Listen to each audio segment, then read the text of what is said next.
a lot of effort and involvement. But real quick, because I don't want to take up too much time, the second thing is money.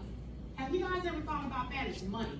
So when you have a person that's on a budget and they get in trouble, same crime, we got two people. We got this person that's wealthy, and we got this person that's, I don't want to say poor, but more disadvantaged, okay? And one person over here, their parents can get them the best lawyer. Their parents write a check and they got the top of the line lawyers, okay? And then if you got this person, their parents can't afford a lawyer. Just so you guys know, because I had to get a lawyer for something when I lived in Philadelphia.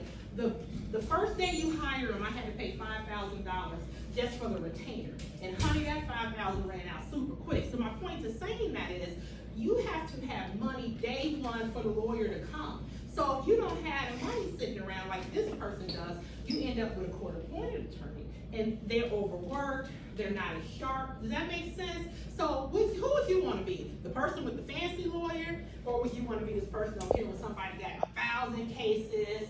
Go ahead. So, I'm saying, like, if it's another lawyer, like, that's not as good as the other one, why the other one, that one that's less better, just work on their cases and then build their way up? But they don't. Why do they don't? I see what you asking me, and that's logical, but the situation is, once again, their environment, where a lot of times they overwork. They overwork and underappreciated. So, go ahead. So, when you, like, if you pay for your lawyer, that's pretty much private practice. It's like an actual lawyer. If you just get a court appointed, what they call them public defenders. A public defender is not something you really want typically on your side. And I won't say all public defenders are bad. I have some friends who are public defenders actually, and they pretty decent. But a public, like she's saying, a public defender caseload is like as high as that little stand over there. They don't got you. As soon as they get done with you, they got to get ready for the next person to walk in. It ain't typical. So like she's saying, you're going to need that money for that private lawyer who actually put in that time, effort, and has the resources to get you what you want. Or you really just don't want to get in trouble at all. You So really you don't want gotta to worry get in about trouble. that. I'm just giving an example of why it's so different. And one final thing is unfair sentencing practices. Sometimes some people mentioned racism a couple of times in here, and that's another one. You got a judge, and they might give this person, community service, where this young person over here might get a year in juvenile hall. So what can we do about it? We just got to stay out of trouble. That's our first defense. Don't get in trouble in the first place. I'm sorry, go ahead, Mr. Mayor. No, you're all right. I actually appreciate the direction you took it in, because not only does it say that most black men will be incarcerated, 1 in 3 by the time they're 18. Same thing that be true for young black and brown girls too. Like, it's statistics that say 1 out of every 5 to 6 of y'all gonna be in prison by the time y'all 18 as well. So this ain't just for the boys, it's for the girls too. But it's twofold. Also, some of y'all closer to being 18 than others. Like, look around the room, because some of y'all peers, by the time y'all turn 18, not gonna see them. Because up until the age of 18, that's the equal amount of boys and girls in the world. But by the time they get to 18, females outnumber boys in society 10 to 6, sometimes 11 to 6. Because most black and brown boys, they either end up dead or they end up incarcerated. So the burden for cleaning up society and trying to build a family or taking care of somebody incarcerated falls on the women or the young girls. I did 13 and a half years in prison. All my co-defendants was my best friend. That was my guys. But when I did the time, some of them turned on me. Some of them threatened my son to his mama. Some of them stole money from me. And some of them didn't even answer the phone. So my mother and the women I dealt with while I was incarcerated helped take care of me. What's up, Hammer? I got a question. How many of y'all in here know how they build prisons and how many rooms they put in them? Raise your hands. I don't even know that. I think it's just one, like, each cell got, like, a lot of people in it. They actually measure by, the reading test that they have y'all take in 3rd grade. There's a certain amount of kids who read above that level or at that level. All the kids below is how many cells that they put in the prison. I heard about that. No, that's just It's true. like you said 5th grade, or did I read 5th? 3rd grade. 3rd grade. Yep. I heard about that. All the kids reading below a 3rd grade level, that's how many prison cells they make in the prison. Yeah, they say if you can't read at your grade level by the 3rd grade, they already predicted by the 4th grade you're gonna go to prison. But just because they predict that don't mean we gotta prove it right. We gonna prove it wrong. We gonna break that 1 and 3, right? We breaking it. And that's why I'm here, because yesterday, Miss SaTanna said to the kids, which was an accurate statement, she told the kids that she wanted them to grow older and do right in the community and do like I'm doing, come back and try to help kids, which I believe is an admirable role. I believe all y'all should do that. But my job is to make sure y'all don't have to get in trouble, shoot and stab other people, get shot and stabbed, and end up going to prison just to waste time in prison and come home and have to do that. Because everything y'all talking about on the video game and all the rappers y'all listen to, I know some of the people that were directly affected and had a role in that, and I myself, I played a role in robberies, kidnappings, other violent acts in prison and on the street. And I'm not proud of it, but I had.